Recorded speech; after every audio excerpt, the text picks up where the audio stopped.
Paz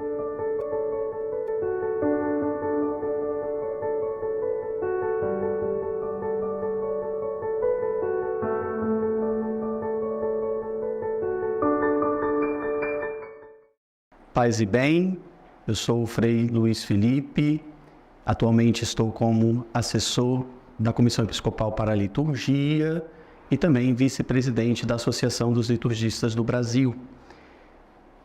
Neste momento de recepção da chegada da terceira edição do Missal Romano, uma chegada bonita, histórica, que requer tempo, que requer uma recepção sábia e fiel às normativas da Igreja, nós somos convidados a aprofundar sobre a questão do Missal Romano, para que também possamos participar melhor, de forma ativa, consciente e frutuosa da celebração eucarística. Depois de termos feito a contextualização histórica da chegada do Missal Romano com Dom Jerônimo, depois de termos também tratado com Dom Edmar, esses últimos 20 anos de recepção, de trabalho árduo, criativo da Comissão Episcopal para os Textos Legislativos e Litúrgicos, nós chegamos agora a uma primeira parte do nosso curso, do nosso itinerário sobre a celebração da Santa Missa. O nosso ponto de partida não pode ser outro do que a instrução geral do Missal Romano, né? Essa instrução que está como na introdução do livro litúrgico, que nos orienta sobre a forma de celebrar, sobre como participarmos melhor da celebração e sobre como crescermos na espiritualidade da vida litúrgica. A primeira coisa que eu gostaria de fazer, de falar com vocês nessa nossa aula, nessa nossa conversa, antes de começarmos o desenvolvimento da instrução do Missal Romano, sugeriria que vocês tivessem o texto básico em mãos, porque assim vai facilitar o nosso entendimento e assim não vai ser um excesso de informações que nós temos que saber, mas poderemos acompanhar de forma mais fiel e mais eficaz aquilo que a Igreja nos orienta para a celebração litúrgica. Basta você procurar nas edições CNBB, ou então no site da Edições e adquirir a Instrução Geral do Missal Romano e assim poder acompanhar melhor a nossa aula e essa nossa conferência neste momento.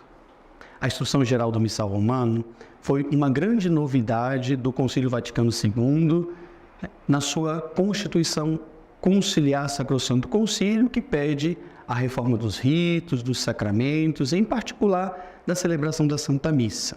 O intuito de restituir alguns elementos que foram perdidos no decorrer dos anos, de omitir alguns elementos que foram duplicados na celebração dos sacramentos e na celebração da Santa Missa, e assim também crescermos para bebermos melhor da fonte da liturgia como uma verdadeira espiritualidade da Igreja. A novidade geral do Missal Romano não é tanta, porque no Missal Tridentino do Papa Pio V, nós já tínhamos uma espécie de instrução para aquele livro litúrgico. Porém, eles tratavam em geral das rubricas a serem observadas na missa e também dos defeitos que não podiam cometer-se durante a missa, ou seja, os defeitos que deveriam ser evitados durante a missa para que ela pudesse ser de forma fiel àquilo que a Igreja exortava e formava no tempo.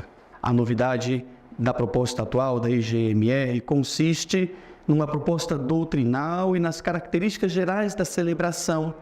Todo o rito vem seguido de uma explicação não apenas doutrinal, mas mistagógica. Não se observa somente a força jurídica do rito, o fazer, mas o agir da celebração litúrgica.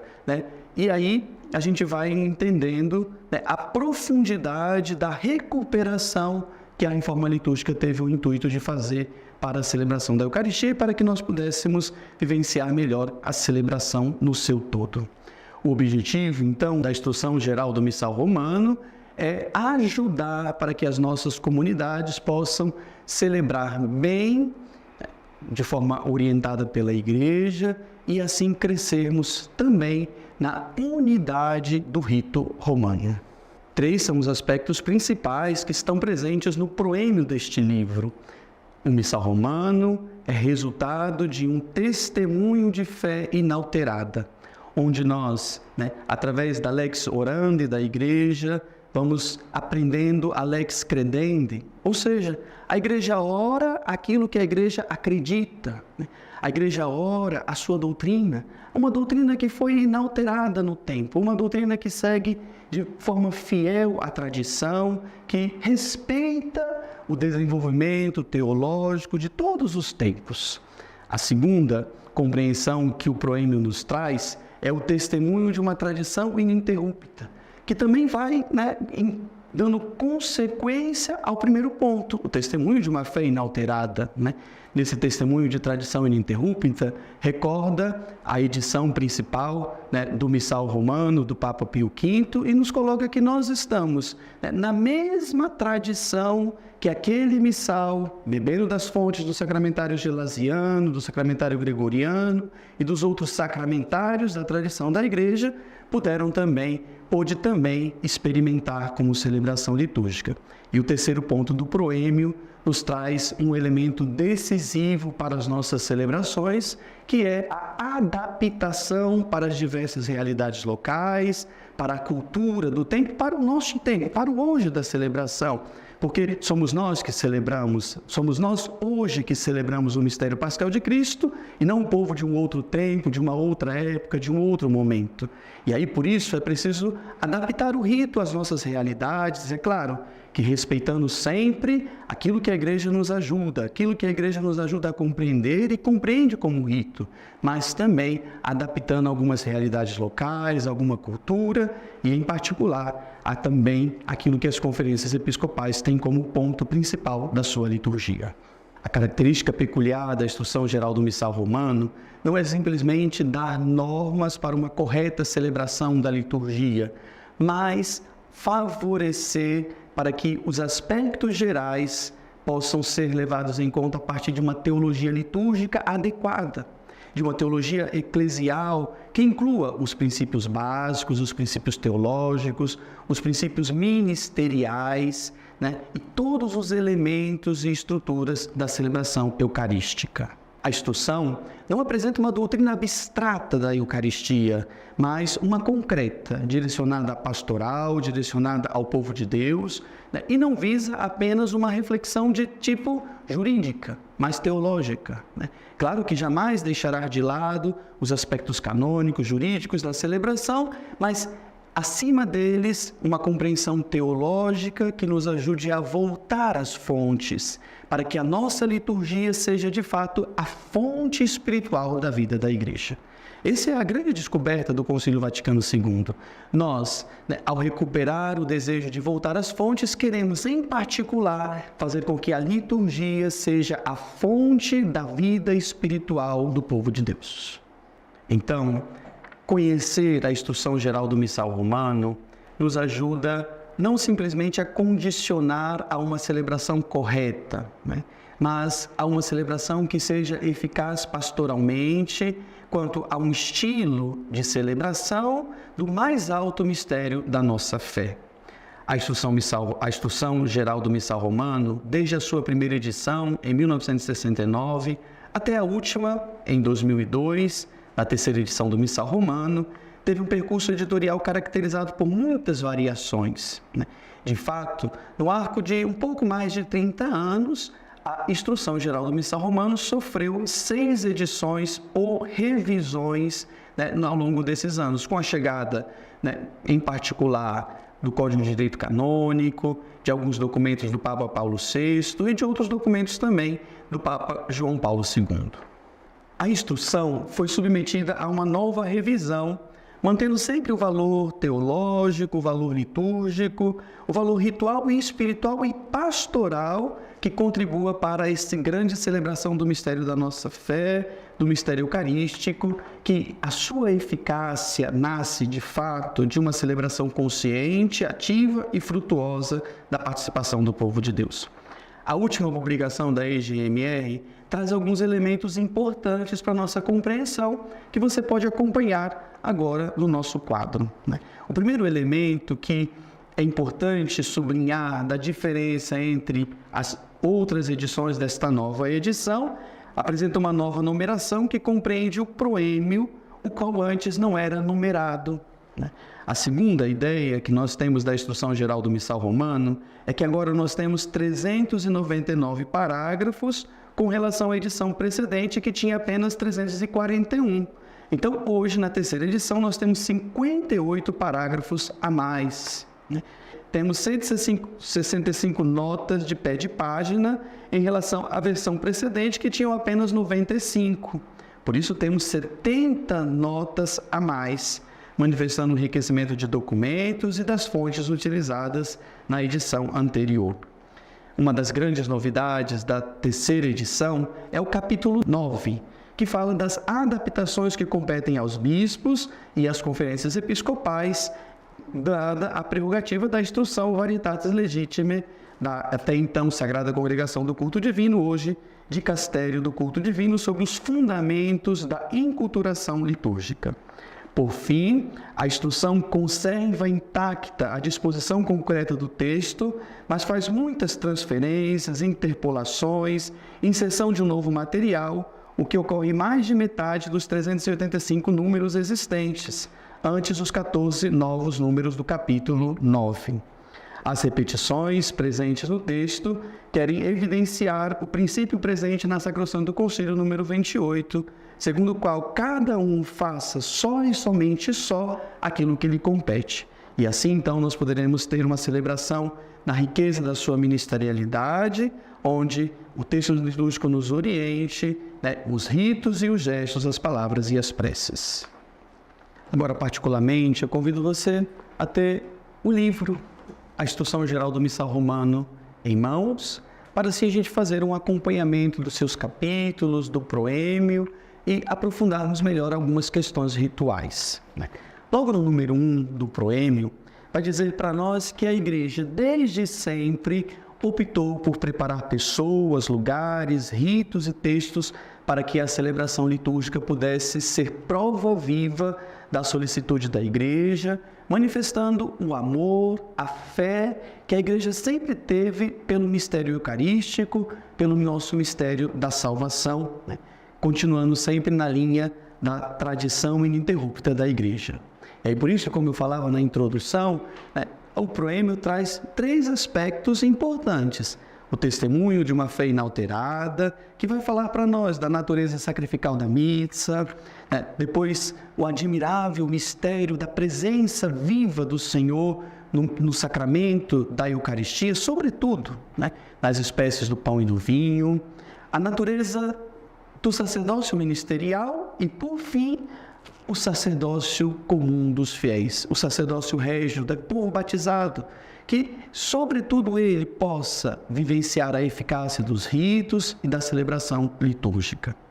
A segunda sessão fala desse testemunho de uma tradição ininterrupta, né, que, segundo a forma primitiva dos Santos Padres, retornando às fontes da liturgia, faz com que a liturgia seja uma verdadeira fonte para a vida da Igreja. Por fim, o proêmio, como eu também tinha dito logo no início, faz essa adaptação às novas condições do rito, em particular exaltando a questão da língua vernácula, né, da atualização dos ritos e da adaptação para algumas realidades, né, da nossa fé e da nossa Igreja espalhada por esse mundo inteiro, em particular pelo nosso Brasil. Passando para o capítulo 1, é lindo esse primeiro número, chamado número 16, que vai falar que na celebração da Eucaristia, Cristo e a Igreja interagem de forma contemporânea. É Cristo que vai ao encontro da sua Igreja e a Igreja que vai ao encontro do seu Cristo. E aqui nós temos o princípio básico da teologia litúrgica, que é a ação, né? Toda a liturgia, ela é uma ação, ela é um fazer diante de Deus, porque também, em particular, é a memória do fazer de Deus para nós, né? É Deus que faz a nós o mistério pascal acontecer e nós que, através da memória, recordamos este grande mistério, essa grande ação de Deus, através dos ritos e das preces. O número 17 vai falar que, para que nós possamos receber plenamente os frutos da celebração da missa, precisamos participar de forma digna, consciente, ativa, plena de corpo e do espírito, sendo animado pelo fervor da fé, da esperança e da caridade. Na verdade, estes números, essas introduções, resgatam para nós aquilo que o concílio, em Sacrosanto Concílio, entendeu sobre liturgia e trouxe para que nós pudéssemos vivenciar melhor. E assim, a liturgia, então, é para nós um direito e um dever. Todo povo cristão tem o direito de participar da liturgia e não somente o dever de cumprir um mandamento, de observar uma regra, mas o direito do povo batizado de ter uma celebração condigna à sua fé, que vivencie o testemunho da tradição inalterável, ininterrupta, e assim possa manifestar a comunhão viva da Igreja. O capítulo 2 da Instrução Geral do Missal Romano trata para nós das estruturas, dos elementos e das partes da missa. A missa vem descrita detalhadamente nos seus aspectos rituais, pastorais, espirituais, doutrinais e, sobretudo, teológicos. O número 28 vai falar para nós que a missa se divide em duas partes, a liturgia da palavra e a liturgia eucarística. Nos nossos próximos cursos, nós voltaremos detalhadamente a esses dois elementos básicos. Vamos fazer o desenvolvimento do que é a liturgia da palavra na celebração eucarística e depois passaremos também para a liturgia eucarística, Essas duas fontes que alimentam a nossa fé e que nos ajudam sempre mais a vivenciar a Páscoa de Cristo e a Páscoa da gente. E tratando dos diversos elementos da missa, coloca aquilo que é destinado à palavra de Deus, as orações e as outras partes próprias do sacerdote, as fórmulas que ocorrem na celebração, sendo que a missa tem a sua característica peculiar, sendo comunitária.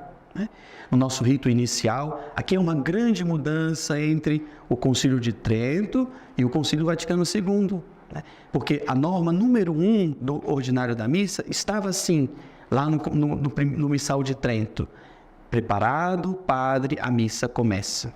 Resgatando a índole comunitária do povo de Deus, o missal reformado a partir da Constituição do Sacrosanto Concílio coloca na norma número 1 que, reunido o povo e o padre estando preparado, começa a missa. E isso ajuda-nos a entender quais são os detalhes e as fórmulas que ocorrem na celebração. E aí vai falando para nós também das maneiras corretas de proferir os diversos textos de forma clara, audível, compreensível para todos aqueles que participam. Por isso, inclusive para os leitores, a instrução do missal, do lecionário da missa, vai dizer para nós que sejam escolhidos da nossa comunidade os membros mais preparados, os mais aptos, que consigam entender o gênero literário do texto, para que todos possam compreender a palavra de Deus quando escutam. Porque na celebração litúrgica, a palavra de Deus ela é para ser escutada e não simplesmente lida. Seguindo um pouco adiante, a instrução ainda neste capítulo 2 fala da importância do canto, dos gestos e as posições do corpo. E aqui é um aspecto importante também para nós, sobretudo, crescermos na comunhão da igreja. Os gestos e as posições do corpo, o número 42 vai dizendo para nós, tanto do sacerdote como do diácono, dos ministros e de todo o povo de Deus, devem favorecer ao decoro e à nobre simplicidade. Mas qual é o objetivo principal dos gestos e as posições do corpo? Vai dizer, a posição comum do corpo que todos os participantes devem observar é sinal da unidade dos membros da comunidade cristã, reunidos para a Sagrada Liturgia, pois exprime e estimula os pensamentos e os sentimentos dos que participam. E assim como nós já estamos habituados nos nossos ritos, a instrução sempre nos diz para nós quais são os momentos que nós devemos ficar de pé, quais são os momentos que nós nos sentamos, nos ajoelhamos, para que favoreça a unidade, a simplicidade do rito e essa harmonia. É importante nós recordarmos este elemento, porque os gestos da comunidade expressam a comunidade unida. Então, a liturgia, ela foge de tudo aquilo que é individualismo, de tudo aquilo que é o meu pensamento próprio, para entrar no pensamento da igreja, né? Então, em alguns momentos, por exemplo, eu posso até gostar de ficar ajoelhado durante toda a missa, mas convém que eu respeite, em sinal de unidade da igreja, fazer aquilo que a todos é destinado naquele momento. Por exemplo, no ato penitencial. Quantas vezes, talvez, nós queiramos nos ajoelhar por devoção, por individualismo, ou por uma compreensão individual do que é o ato penitencial. Mas a igreja nos orienta que, do canto de entrada até a oração coleta, todos os fiéis fiquem de pé. O aspecto final dessa primeira introdução das partes da missa está destinada à sacramentalidade do silêncio. O silêncio, embora ele pareça ausência de palavras ou ausência de ritualidade, ele é uma plena ritualidade da liturgia, porque toda boa liturgia começa do silêncio, né? E esse é um aspecto também que nós precisamos cuidar das nossas celebrações, porque tantas vezes quando nós chegamos na igreja, nós não encontramos mais espaços para o silêncio. E aqui, talvez a chegada do livro litúrgico, dessa nova edição, possa nos educar a querer ajudar as nossas comunidades a vivenciar melhor a liturgia. Porque quantas vezes nós chegamos à missa, né, 5, 10 minutos antes, e talvez o que menos aconteça naquele espaço litúrgico é o silêncio. Porque alguns estão ali fazendo as suas orações comunitárias, por melhor que elas sejam, rezando seus textos e as suas ladainhas, né? A equipe, o Ministério de Música está preparando os cantos, testando o som, né? Os acólitos, coroinhas, cerimoniários, ministros da Eucaristia caminham de um lado para o outro, né? Não ajudando com que aquele espaço esteja destinado à celebração litúrgica da nossa fé e também que nós possamos ir nos preparando o nosso coração, os nossos ouvidos e os nossos olhares para celebrar melhor, para celebrar de forma mais bem participada e podermos, né, conscientemente entrarmos na celebração ritual da fé. O capítulo 2 também da Instrução Geral do Missal Romano, a partir do seu número 46, vai falando das partes de toda a missa. E aí começa com os ritos iniciais, né, que nós também faremos isso um pouco no nosso próximo curso, na nossa próxima aula. Nós faremos parte por parte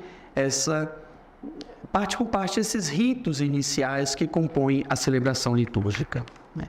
Depois falaremos da liturgia da palavra numa nossa próxima aula. Depois, por fim, da liturgia eucarística e também dos ritos finais. Então, todo o capítulo 2 fala dessa estrutura, dos elementos e das partes que compõem a missa, terminando na comunhão, né, e na bênção final. O capítulo 3 traz para nós as funções e os ministérios na missa. É claro que a celebração legítima da Eucaristia tem sempre como presidente principal o bispo, né? Os presbíteros, que ligados ao bispo, celebram a Eucaristia, mas também possuem outros grandes ministérios, o ministério do diaconato, do acolitato, do leitorato, né? As demais funções que participam da missa, né? Os ministros extraordinários da Sagrada Comunhão, né? A Instrução do Missal Romano ainda vai recordar para nós que o sacristão, ele também exerce também um ministério, o comentarista, os leitores, aqueles que fazem a coleta na igreja e também aqueles que estão na porta da igreja a acolher. Tudo isso manifesta para nós uma igreja toda ministerial, uma igreja que dá uma resposta ao batismo, né? Ao inserimento do povo de Deus na igreja. O capítulo 4 vai falar para nós das diversas formas da celebração da missa, né? A missa com o bispo, a missa sem o diácono, a missa com o diácono. E nesse caminho vai nos ensinando o que se deve preparar para a celebração da missa com o povo, né? E aí o que é preciso fazer na liturgia da palavra, na liturgia eucarística, o exercício de todos os ministérios. E aí passando, né, vai falar qual é a diferença da missa sem o diácono, da missa com o diácono. E também recorda para nós a missa concelebrada, em particular concelebrada manifestando a unidade do sacerdócio e do sacrifício na unidade de todo o povo de Deus, né, as missas concelebradas, em particular as ordenações de bispos, de presbíteros, né, as bênçãos, as missas de crisma, a missa vespertina da ceia do Senhor, a reunião dos bispos, os sínodos, os concílios, a missa conventual, a missa principal nas igrejas e oratórios e as missas de reuniões sacerdotais, devem todas elas serem concelebradas. Um aspecto do capítulo 4 é recordar para nós a missa com assistência de um só ministro.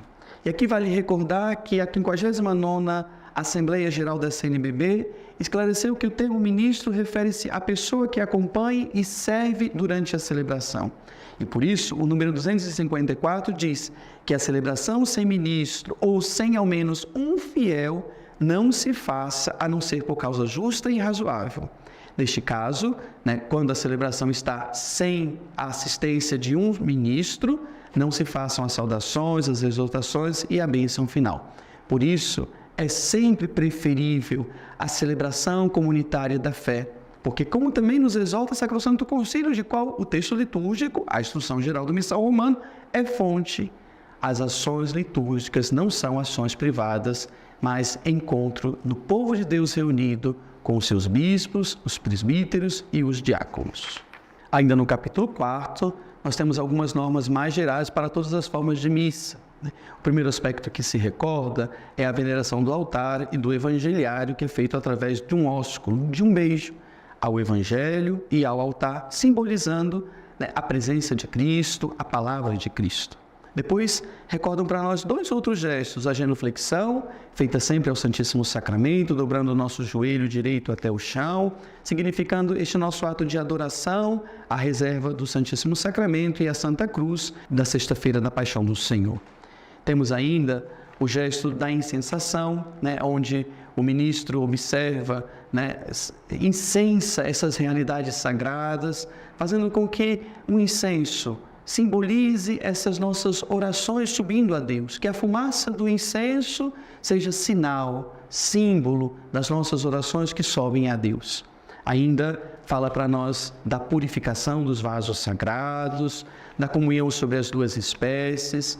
E aqui sobre a comunhão nas duas espécies, recordamos ainda aquilo que a 33ª Assembleia Geral dos Bispos do Brasil coloca à nossa disposição em quais os momentos se deve dar a comunhão sobre as duas espécies. Isso você pode acompanhar na nota 122, 123 da nossa Instrução Geral do Missal Romano, mostrando aqui para nós quantas ocasiões e celebrações e momentos específicos se favoreça a necessidade ou o gesto de dar a comunhão nas duas espécies para simbolizar mais ainda a presença do Senhor, né, completa nesse grande mistério da nossa fé.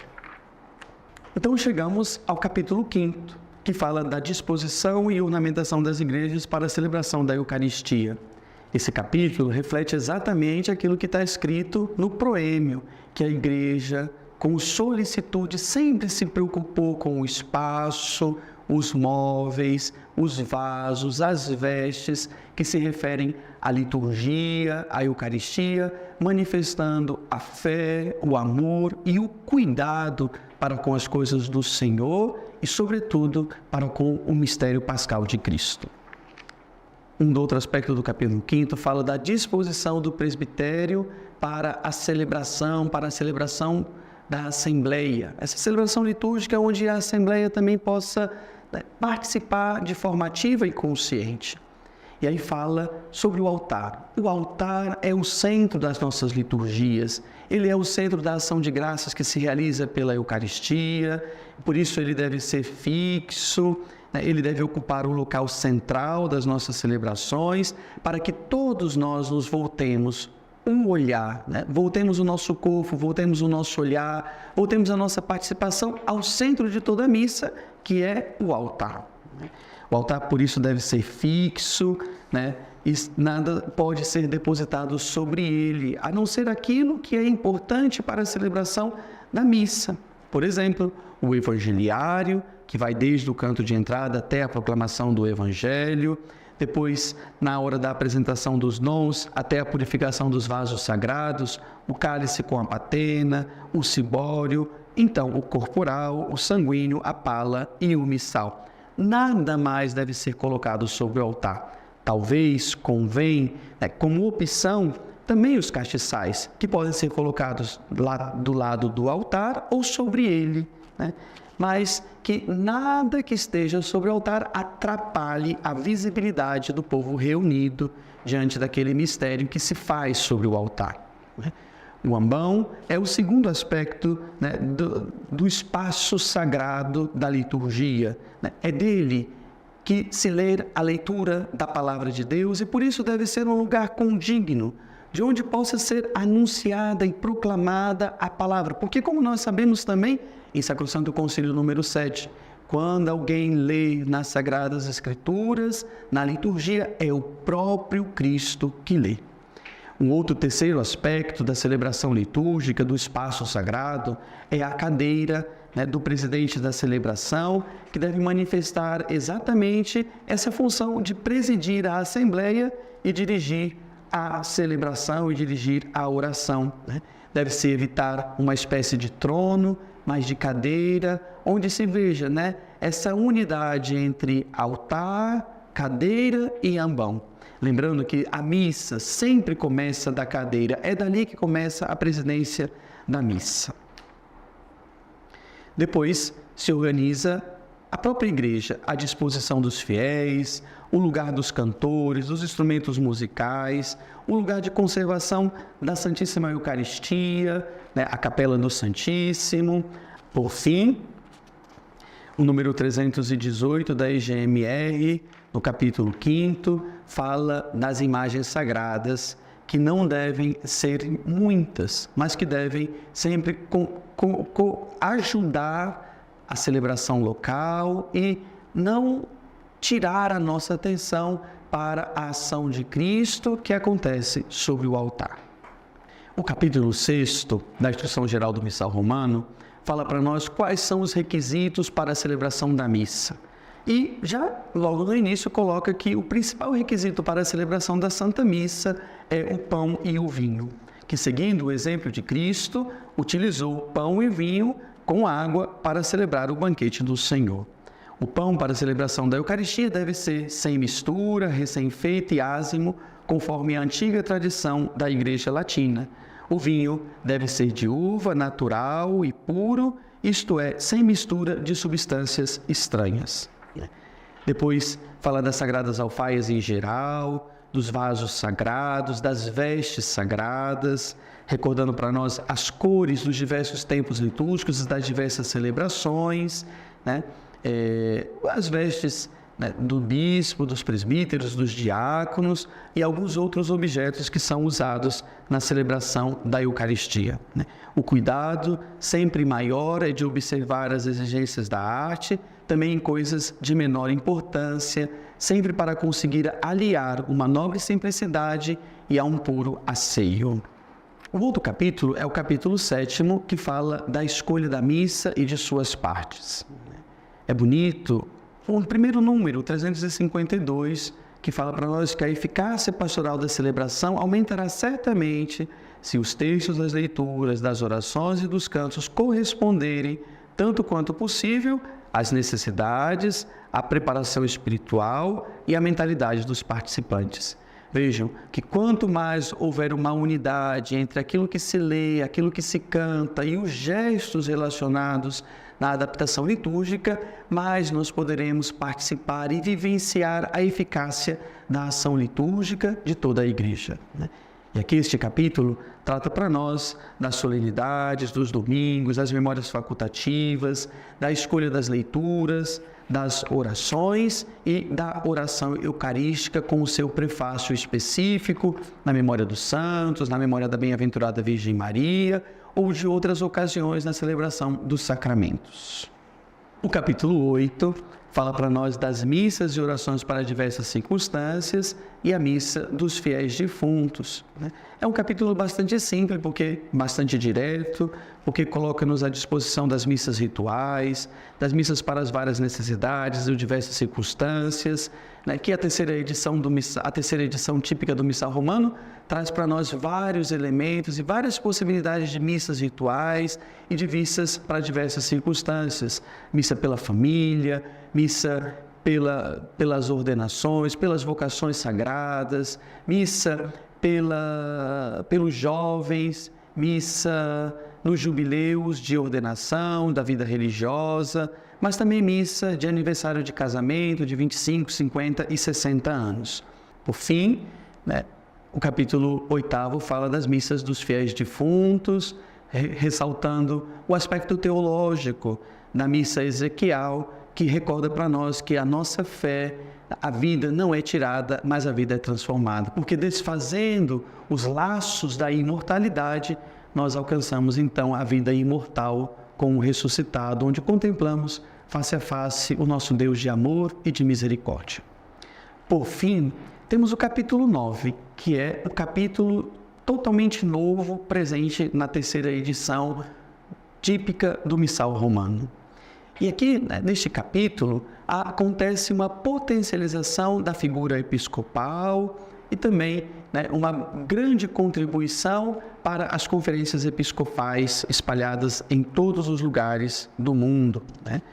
É importante ressaltarmos que, né, o número 390 diz que compete às conferências dos bispos definir algumas adaptações indicadas nessa instrução e no ordinário da missa, introduzidas no próprio missal, como os gestos e aposições do corpo dos fiéis, os gestos de veneração do altar e ao evangeliário, os textos do canto de entrada, da preparação das oferendas e da comunhão. E aqui, então, a nossa conferência episcopal está bem à frente, porque nós já temos há alguns anos a publicação do inário litúrgico para os diversos tempos litúrgicos. Então, porque faz parte da conferência episcopal definir quais os cantos a serem usados na celebração da missa. Mas também a conferência episcopal pode escolher as leituras da Sagrada Escritura, ao serem usadas nas diversas circunstâncias particulares, a forma de dar a paz, a forma de se saudar a paz, a forma de oferecer a paz. Mas também é importante esclarecer para nós, né, que é a conferência episcopal que também tem a autoridade de nos dizer qual o modo adequado de nós recebermos a Sagrada Comunhão. Recordando não só no 390, mas nos colocando à disposição também o número 160 e o número 283. Depois, compete também à conferência episcopal qual o material a ser utilizado na confecção do altar, das sagradas alfaias, dos vasos sagrados, bem como a forma e a cor das vestes litúrgicas. Enfim, o número último da Instrução Geral do Missal Romano é o número 399, que traz para nós a teologia de tudo aquilo que falamos até o momento. Assim, pois, o Missal Romano, ainda que na diversidade de línguas e em certa variedade de costumes, para o futuro, deverá ser conservado como instrumento e sinal preclaro da integridade e unidade do rito romano. A objetividade do rito, a objetividade da instrução, que é exatamente ajudar a Igreja a manter viva o sinal de unidade, a manter viva a integridade do rito romano e a manifestar a todos os povos aquilo que é a nobre simplicidade e sobriedade do rito romano. Então, chegando ao fim da Instrução Geral do Missal Romano, dessa breve passagem que nós fizemos em todos os capítulos, uma grande introdução que também desenvolvemos no início da nossa formação, da nossa aula, convém salientar que é a formação que nos garante uma boa celebração da Eucaristia. Mas também, não só a formação, nós nos formamos para celebrar. E é a cada celebração que nós também vamos aprendendo. E aí é aquilo que o Papa Francisco, em Desiderio Desideravi, nos exorta. A liturgia é sempre fonte de formação, porque nós aprendemos para celebrar, mas também é celebrando que nós aprendemos. E é tudo isso que a Instrução Geral do Missal Romano quer nos orientar, quer nos exortar, quer nos educar, para que possamos sermos nós a entrarmos no rito da igreja, né? E assim, ao entrarmos no rito da igreja, sermos educados por Ele, educados no corpo, educados no espírito, educados no modo de falar, no modo de olhar, no modo de se dirigir a Deus, né? Porque a liturgia forma-nos em tudo, plasma o nosso ser e, sobretudo, nos conforma ao Cristo vivo e ressuscitado no meio da sua igreja. Que você possa continuar acompanhando as aulas e assim cada vez mais aprofundarmos a questão ritual da nossa fé para vivenciarmos melhor o mistério pascal de Cristo. Paz e bem, obrigado.